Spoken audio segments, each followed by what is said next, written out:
All right, so we're at a turning point with the build. There's a bunch we've gotten done. Most of the hardcore fab work is done and the geometry's figured out and sorted, but there's kind of like 1.5 million little details that I need to finish before I can wrap anything up. Oh, and by the way, this is going to SEMA, which means I have a little over a month to make this a functional, decent looking vehicle.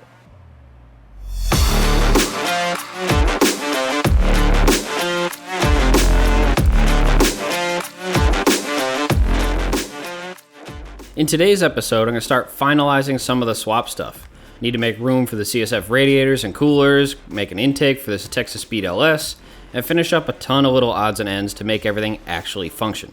So the plan is to use a stock type radiator. I have a nice new one on the way from CSF, but for now we're going to mock it up with the old crusty one so I don't poke a hole in the new one. As you can see, there's just enough space, so everything fits pretty good. I'm going to throw the core support on.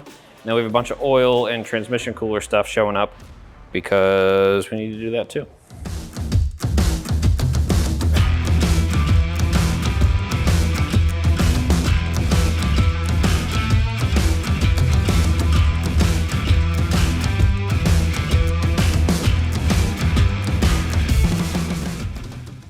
So among all the upgrades we've done to the drivetrain and everything else, we need some cooling upgrades as well. So CSF hooked us up with these awesome universal oil coolers. This can be trans fluid steering, oil cooler, no matter what you're trying to use, these will work for it. So I've got 2 of these. One's mocked up right here. I'm gonna use this as the trans cooler so I can run the lines underneath and back over towards transmission stuff. This guy I'm gonna try to run as an oil cooler, likely up here somewhere. I gotta finagle the core support a little bit. But then I can run the lines down the driver's side to near the oil filter housing and run an oil cooler. And then while I'm doing that, I'm trying to make sure I can protect all of these coolers, because putting a hole in oil, transmission, radiator, doesn't matter what it is, it's all bad time.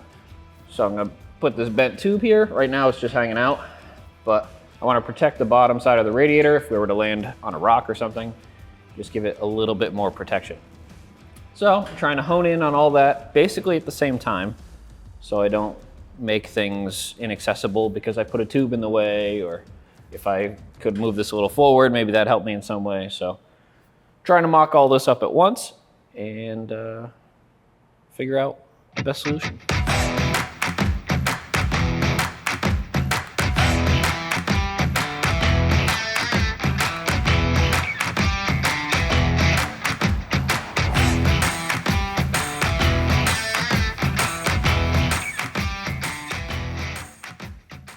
All right, so I have the CSF oil cooler all mounted up and pretty. I made little brackets to use the factory mounting spot because there was the factory BMW oil cooler here, which was quite a bit smaller and was leaking. So this is gonna be my trans cooler, so I can sneak the lines through here. With that figured out and in its home, I was able to dial in on this little guard dash bar support situation. So just under the radiator, so even if it were to get a bump, it's not going to break the radiator, but should also strengthen up the frame rails quite a bit. I mitered the ends. I'm going to plate all this in later, but I don't want to weld with all the pretty stuff hanging out, so just tacking things for now. So since the calipers are so much bigger, because all the brakes are way bigger, we need to be able to move more fluid, so we need a bigger bore master cylinder. This is the matching master cylinder that would have come with those brakes on an F350. So I'm going to try to adapt this to the stock booster. This is the old master. So they were both made by the same brand, which is cool. So they're very similar. And you can see like the way they design them is very similar. This is just a smaller, shrunken down version of this. So I cut the master off. Used to be the master here. I cut that off because this already bolts up. The bigger issue was this doesn't fit into the bore of the booster. And I'm trying to make everything a part I can get. Everything that's a changeable part that might fail, I'm trying to keep it a changeable part. So I don't want to hog out the bore of the booster if a booster were to fail. I don't want to machine the master, because if a master fails, I want to be able to go to the store and get one. So I'm going to make an adapter to adapt this master to my stock booster and not modify either of those. So that's why I cut up the stock master. This will bolt to the front. I made this part of an adapter. So this slips on. I'm gonna weld that to it. So that'll adapt my Ford Master to BMW booster. So I'm gonna have to make a little link rod in there, which is this part of the booster. Obviously it has to be longer now to actually touch, but one step at a time. We're gonna make this fit first. The other major hurdle is the Ford Master has this enormous reservoir, which did that. This sticks out of the hood, so we can't use this.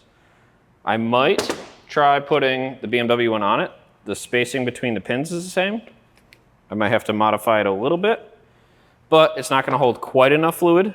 If I were to keep an eye on it, I could probably be okay with it, but ideally, I'd find something that holds a little more fluid. So, I'm gonna reevaluate that once I get this bolted up and functioning. So, that's step one. Try to wrap up this adapter.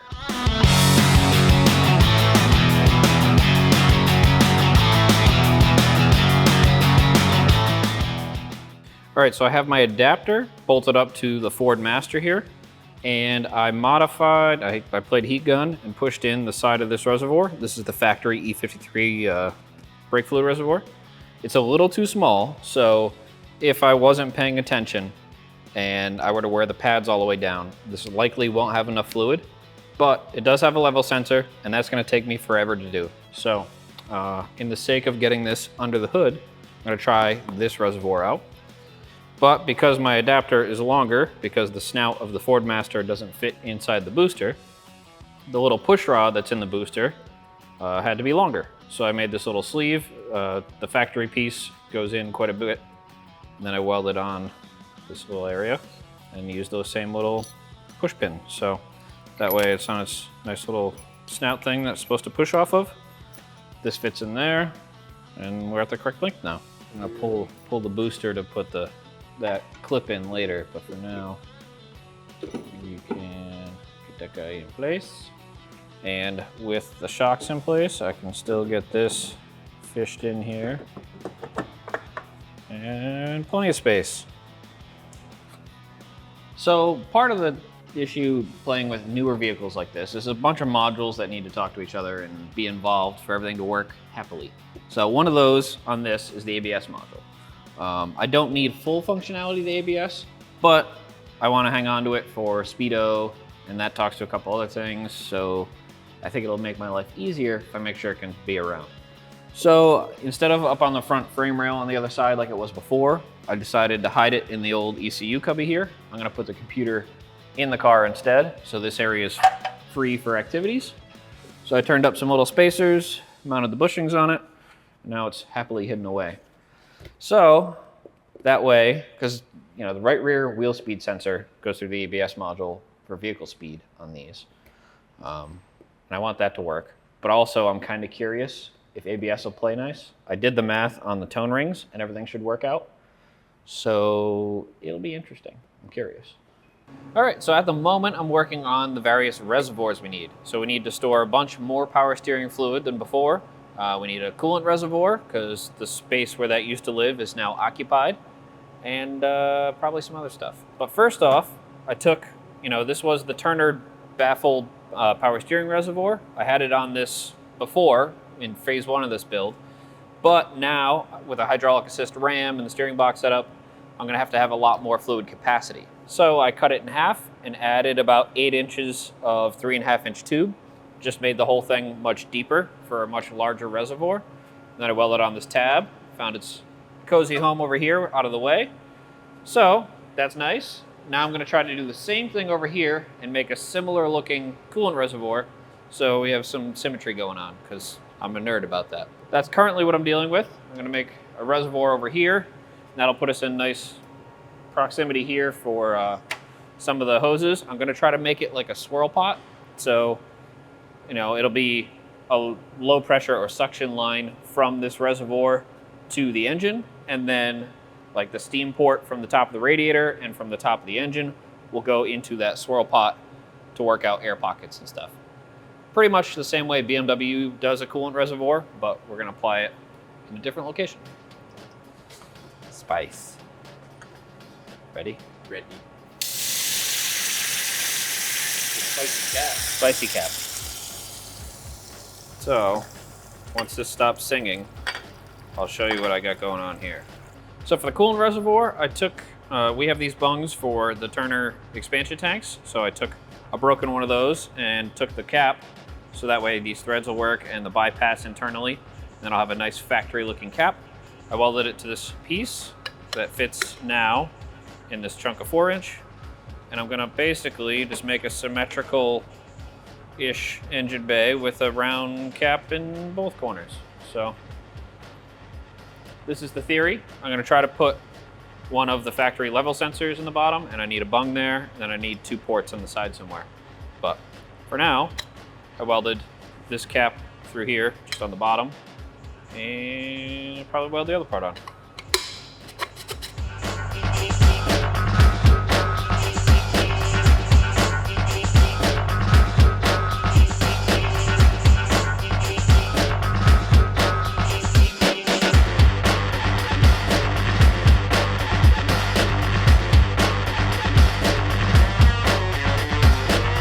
Who knew? The thing that broke me on this part of it. Yeah. I gotta figure out how to hold the damn thing in place too. Currently, the filter doesn't even fit. I have to figure that out and make the filter fit in the seal. Yeah. Nowhere near close. I'm just trying to put this in enough space to get the engine to clear, so I can figure out where else to go. But now I have to figure out how to mount it and get it to hang out. And then I gotta figure out how to get all this these things again. Plastic clips. Like I gotta pull it all apart and probably weld a flange on to get the other seal. If this doesn't clear the fuel rail, I'm gonna burn the car to the ground. I still have to thread an intake through here. It's gonna, not only an intake, a fork. This needs to go from here, where it also doesn't really fit. And then I need to get to that box. Through this. Through the hose. Yeah. See what I mean? Yeah. That does not seem like fun It's at not all. I've been dreading this more than the whole rest of it. I love how you would think this would be the hard part, but the engine would be the hard part. Yeah. But it's all the little It's all the little dumb. 90% of your time is this last 10%. I'm fine with talking over those things. If you want to do some of those, like, just clips of me struggling with this, just be like, nothing goes anywhere. And then you'd be like, Mike, why don't you put it there? I'm like, because that's stupid. I'm not doing it. Just be like, why can't you just, why do you need a cabin air filter? You don't need that. Here, You don't need it. I don't need it. I want it. You don't need the intake to To be in a nice, fun little cubby? No, Yeah. it doesn't need to be there. I would like it to be there. You don't need AC. That's the thing.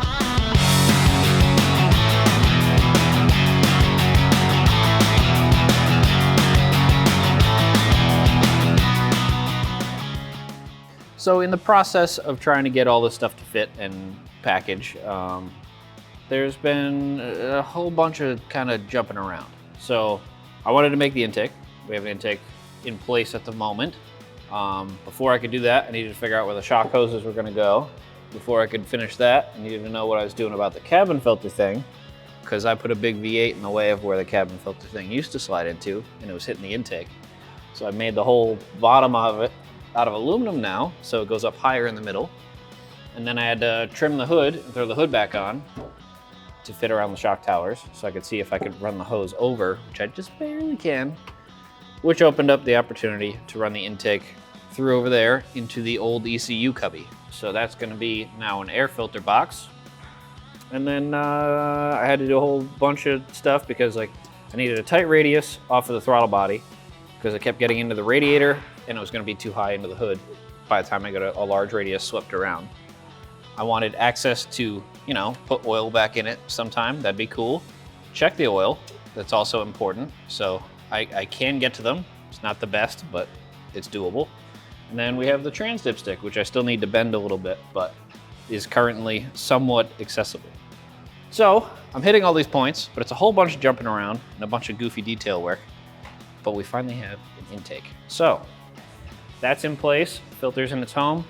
I need to figure out where I'm gonna throw the MAF, because it's a little weld-in flange somewhere on the intake tube. I don't know where yet. But this is a big deal because I've been trying to like get to this for like a week, but you gotta do 9 things before you can do that. It's been fun. It's looking good. It does look good. I like it. Get a little parallel in here. Came out nice. Yep. Got the reservoirs in here, all symmetric like. So we got coolant, and then we got power steering. I've got a radiator hose in here, some F-body Camaro cut and jammed back together, and made a little aluminum adapter in here, and then did one of the heat shrinky hose clamps. So I was going to try one of those. And yeah, plugging away. All right, so you already saw I have the CSF trans cooler, or what I'm using as a trans cooler. This is their universal fluid cooler line. I got the slightly smaller one up here because I needed, you know, space for hoses and stuff. And then this is going to be the oil cooler. So I ended up actually just like welding different bungs on it because there's not much space in the core support. So I got little sleeves through there so I can tighten down into it. And then this guy's rugged. And we'll run hoses back to where the oil filter is. So that's the majority of the cooling system figured out. Now I have to move on to all the hoses. So I did radiator hoses. Those are mostly figured out. I need to do heater core stuff, which means I need to move heater valves and then get coolant from that back corner to this front corner, feed and return. So that's going to be the hard part. Yeah. Seems like a lot. There's a lot of stuff in not that much space. It seems like there's a lot of space until you start putting all these knickknacks in here. Then you don't have any anymore. That wraps up this week's episode. Next week, we're going to dive into the exhaust. It's going to be super tight, but it needs to happen. So make sure you like, follow, subscribe, all that business. You can follow me at Mike the Day, and we'll see you next week.